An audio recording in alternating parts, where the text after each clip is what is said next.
What do you do when you're giving a reading and you can't connect to a past loved one who is recognizable to your sitter? In this video, I'm sharing why connecting to spirit doesn't always work 100% of the time and what to do about it.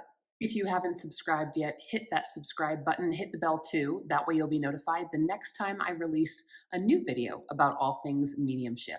I share recordings of my readings so you can see me in action, spiritual how-tos, meditations, affirmations, and so much more. I searched the title of this video on YouTube, What to Do When Connecting with the Spirit Doesn't Work Out. And I couldn't find a single medium who has made a video on this topic that came up in my search. But I can promise you it's not because it doesn't happen, and to everyone. I was on a group meeting with a very famous medium who doesn't seem to ever bring through anything inaccurate during their readings. And when they couldn't connect to a past loved one who was recognizable to the sitter they'd chosen, they moved on quickly in about a minute and a half.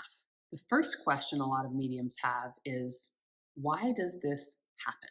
There's a couple of reasons, but in my experience, the number one reason usually comes down to skill limitations of the medium. You may be at a place in your development where your level of skill or your frame of reference is more limited.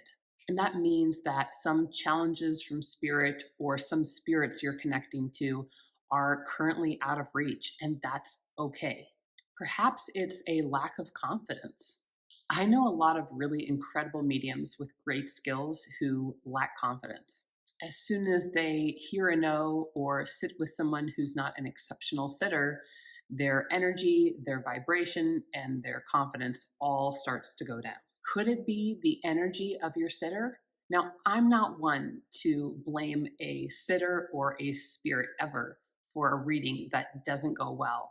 But I will say that readings can be more difficult and more work if you have a sitter who is tricky. For example, perhaps this sitter is fixated on hearing from a specific person or wanting to hear a specific message. Perhaps they're trying to take control of the reading by dictating what evidence they want to come through. Maybe they're more negatively skeptical or even rude.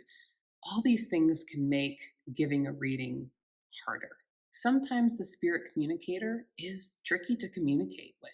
Every spirit communicates differently, just the same way that every incarnated person communicates differently. Perhaps the spirit is showing you a lot of evidence clairvoyantly, but you're used to working clairaudiently and you have a hard time understanding exactly what the spiritual impressions mean. And lastly, unknown factors slash, I don't know. Sometimes every once in a while, you'll get a really hard reading and you don't really know exactly why it was difficult or why you couldn't connect. You just feel baffled. There are so many unknowns about the other side. But I will also say that I rarely have readings where I feel that the quality of the reading is up to an unknown factor. Another important thing to consider is being aware of how often it happens that you can't connect with a spirit who is recognizable to your sitter. If it's often, for example, if you are not consistently connecting with a recognizable past loved one 90% of the time, and you aren't working professionally yet, it likely isn't the time for you to become a professional medium.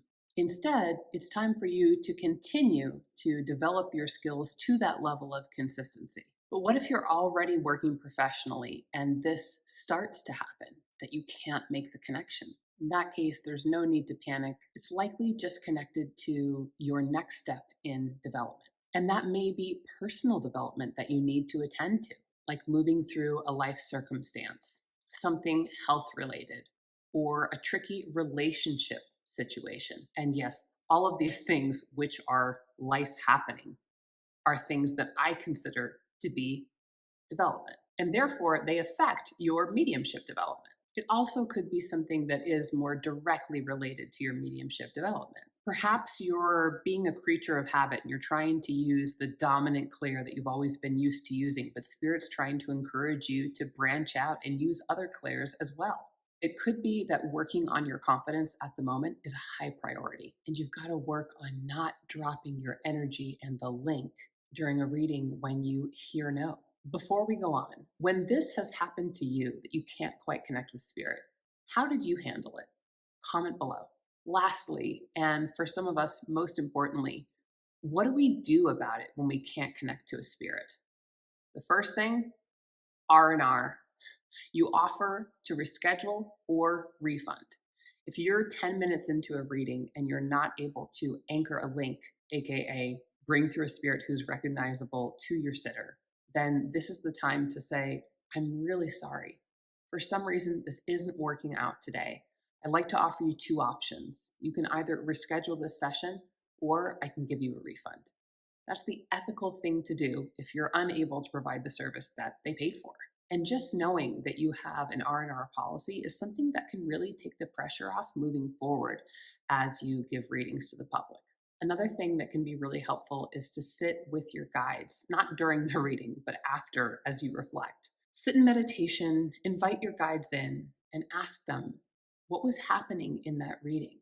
Is there something that I'm being taught at the moment? If you have a teacher or you're in a development circle, it's great to bring up what happened and see if a tutor or a teacher can intuit what happened during that time that you were trying to give the reading. Don't worry about it. Just do something about it. Like any of the things that I've just mentioned. Mediumship does not work well with worry, fear, anxiety, panic. Those are all lower vibrations, not necessarily bad, but they do hinder your ability to up your vibration and make a strong connection with the spirit. Lastly, always trust your development path. Spirit will give you challenges when they believe that you're ready. So try not to be too stubborn about it. In the meantime, if you're interested in strengthening your clairs so you can speak to spirit, go ahead, download my free guide, 3 easy exercises to strengthen your clairs and speak to spirit. You can also check out my free training. It's called 3 Essential Practices to Strengthen Your Skills as a Medium. Check out mediumshipwithmel.com if you'd like to book a private reading, a group reading, a spiritual assessment, or if you want to check out my development circle and learn right along with me. Don't forget to check out this video next. And if you like this video, please give it a like, leave a comment below, subscribe if you haven't already, and don't forget to hit that bell. That way you'll be notified the next time that I release a new video on all things mediumship.